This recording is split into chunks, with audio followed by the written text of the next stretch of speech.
Olá pessoal, tudo bem? João Senzi aqui. Hoje eu vou falar de uma situação envolvendo o estupro virtual. Nós vamos explicar o que é, nós vamos explicar um pouco o conceito do crime de estupro e explicar melhor ainda como que funciona essa modalidade em que uma pessoa comete o crime de estupro virtualmente, ou seja, à distância. E lógico, aqui vai um aviso de que o tema é sensível para alguns públicos, algumas pessoas podem ter gatilhos ao ver esse vídeo. E o que me fez fazer esse vídeo foi justamente essa notícia aqui, que está no Conjur, o consultor jurídico, o maior portal jurídico do país, em que diz o seguinte, sem contato físico, não há estupro virtual contra vítima maior de idade, decide ministro do STJ. Então, nesse caso, o que aconteceu? O ministro Joel Ilan Parcioni, que é do STJ, do Superior Tribunal de Justiça, ele concedeu um habeas corpus para desclassificar o crime de um homem condenado a 10 anos de prisão. Hoje no Brasil, nós temos diversos crimes contra a dignidade sexual, em que o bem jurídico,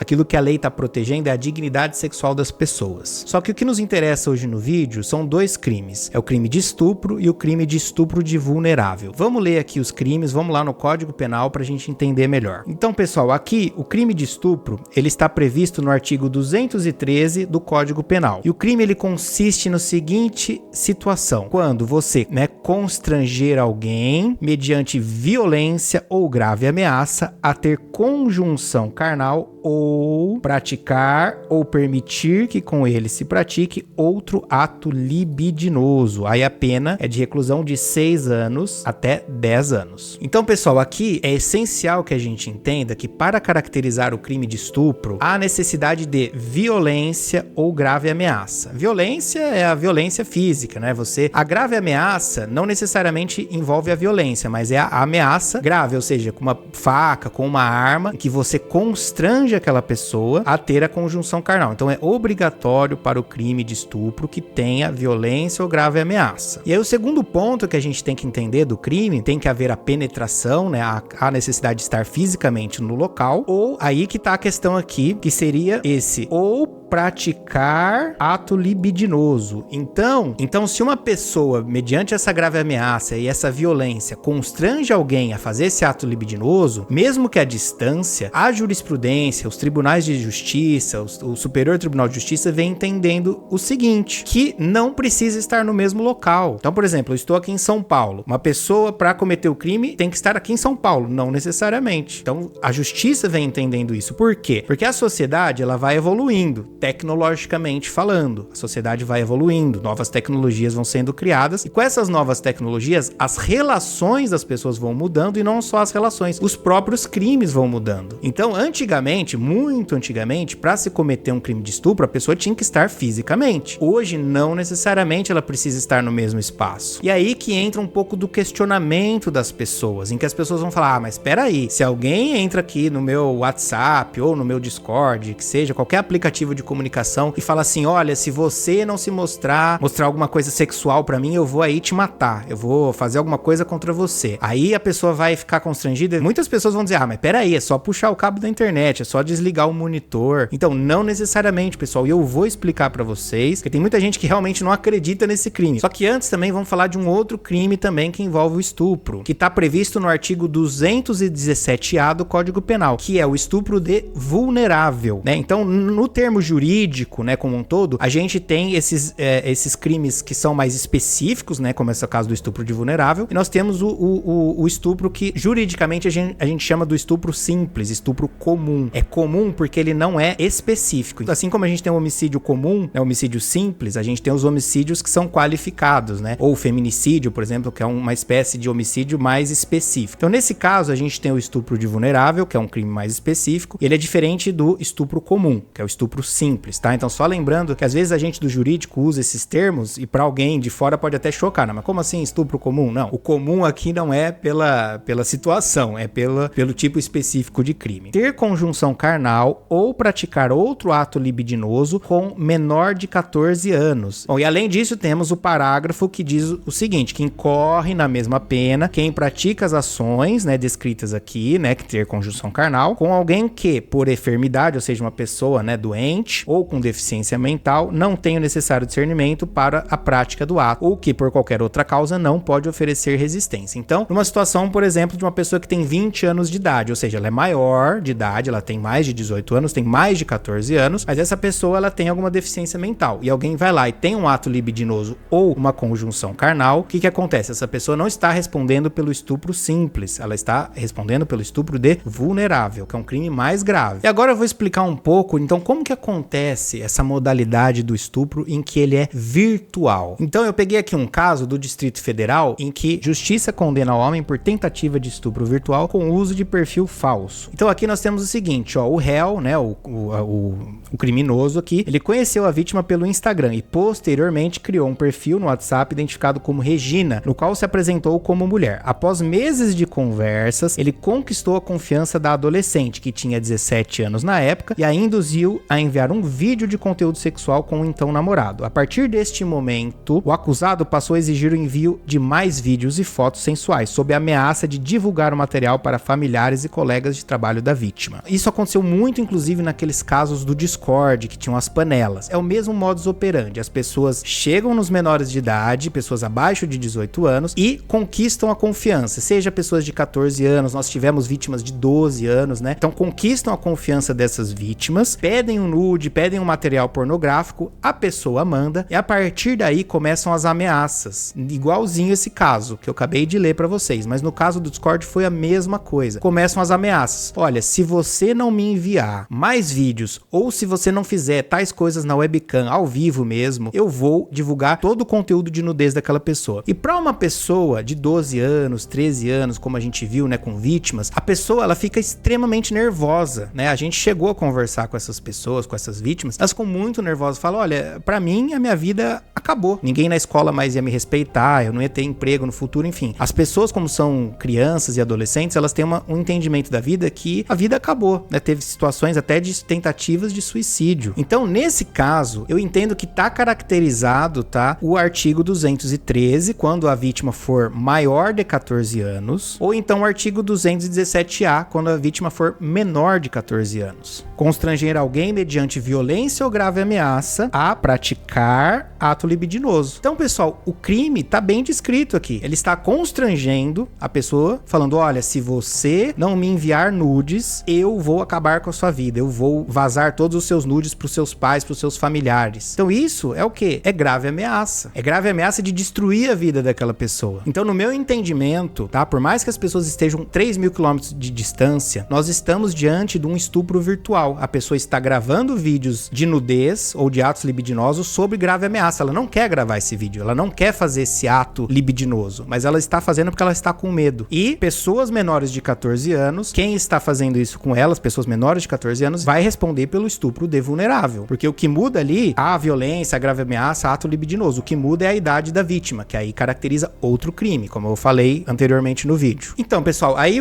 os casos que a gente está vendo aqui de estupro de vulnerável ou de estupro comum, de estupro simples, pela internet, né, o estupro virtual, a gente está vendo de pessoas menores de 18 anos. E aí sim a lei e a justiça tem que ter um amparo maior com pessoas menores de idade. Por quê? Pessoas menores de idade, pelo Estatuto da Criança e do Adolescente, são consideradas pessoas vulneráveis. Para mim, na minha concepção jurídica, está bem caracterizado que existe sim um crime de estupro virtual que não necessariamente as pessoas precisam estar no mesmo ambiente. Agora surgiu uma questão do ponto de vista jurídico muito interessante, que chegou um caso de estupro virtual no Superior Tribunal de Justiça em que a vítima era maior de 18 anos. E aí começou-se uma discussão, mas espera lá, tudo bem. Menor de 18 anos a gente aceita, existe o crime de estupro virtual. Até porque a justiça teve que decidir se existe ou não existe o crime de estupro virtual. E foi decidido que sim, existe. É possível acontecer um crime de estupro pela internet. Isso aí foi decidido, ok. Tá, mas e se a pessoa for maior de 18? Se a pessoa, sei lá, tiver 30 anos, chegar uma pessoa ameaçando pela internet, e aí a pessoa de 30 anos se submeter a esse tipo de situação, vai ser considerado estupro? Vai ser considerado estupro virtual ou não? E aí chegou isso aqui pro Superior Tribunal de Justiça e eu vou ver com vocês o que aconteceu. Abre parênteses aqui, eu achei um caso, inclusive, muito triste o que aconteceu com essa pessoa. No meu entendimento, há sim a caracterização de um estupro virtual, mas o ministro do Superior Tribunal de Justiça entendeu que não.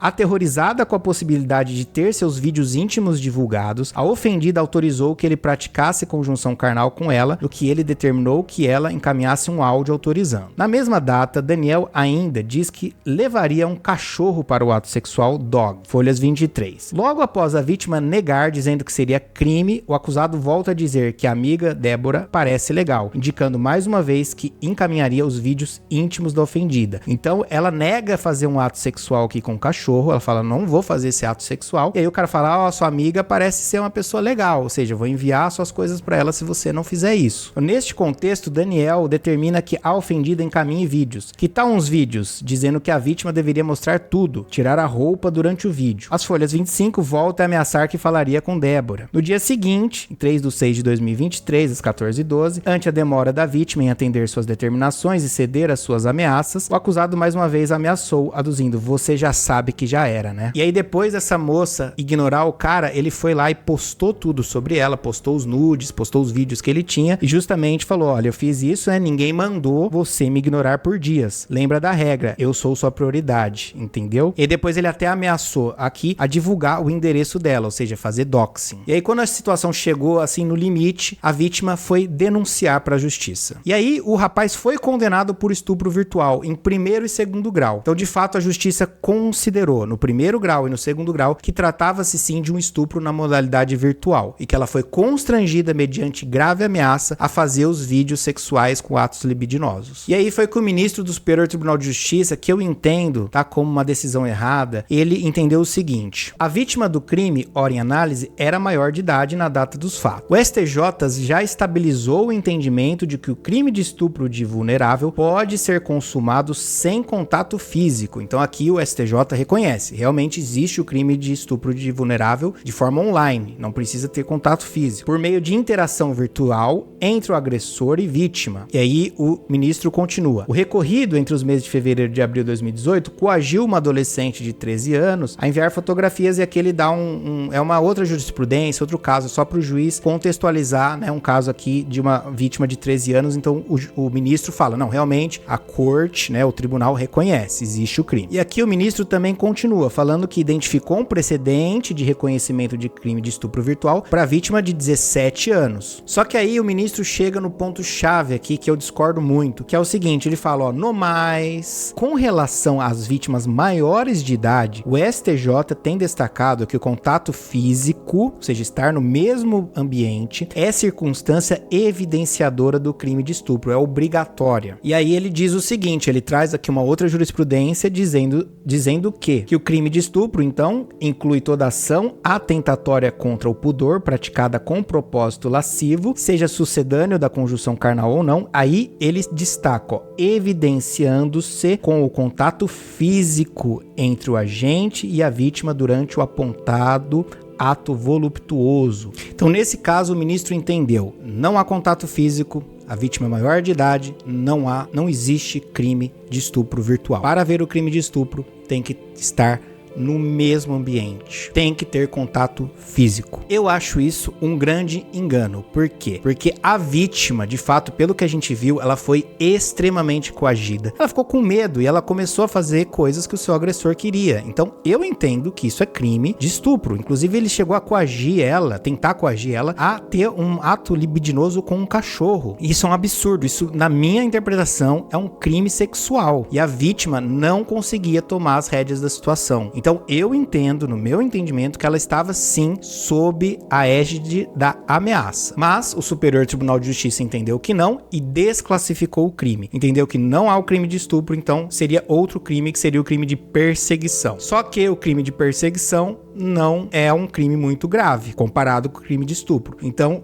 a pena imposta aqui foi para 10 meses de reclusão em regime inicial aberto, substituída por prestação de serviços. Então, o cara fez o que fez na vida da mulher e, em vez de ele ir pra cadeia, enfim, ir lá pensar nos seus atos, ele vai pintar um muro, fazer alguma coisa, prestar serviços, está solto na sociedade para fazer até as próximas vítimas. Uma pessoa dessa é extremamente periculosa, mas o tribunal entendeu que ele não cometeu o crime disposto, né, lá no estupro, e sim um crime então de perseguição. Então, dito isso, comentem aqui no vídeo o que vocês acham, se vocês realmente entendem que há um crime de estupro virtual ou se não, você acha que você jamais cairia nisso. E aí tudo bem, se você achar, não, eu nunca seria ameaçado. Tudo bem, você pode achar, só que a gente tem que lembrar que existem pessoas vulneráveis que são, né, e foram vítimas disso. Mas enfim, comenta aqui que a gente vai tentar ter um debate super tranquilo, tá bom? Muito obrigado por ver esse vídeo até o final.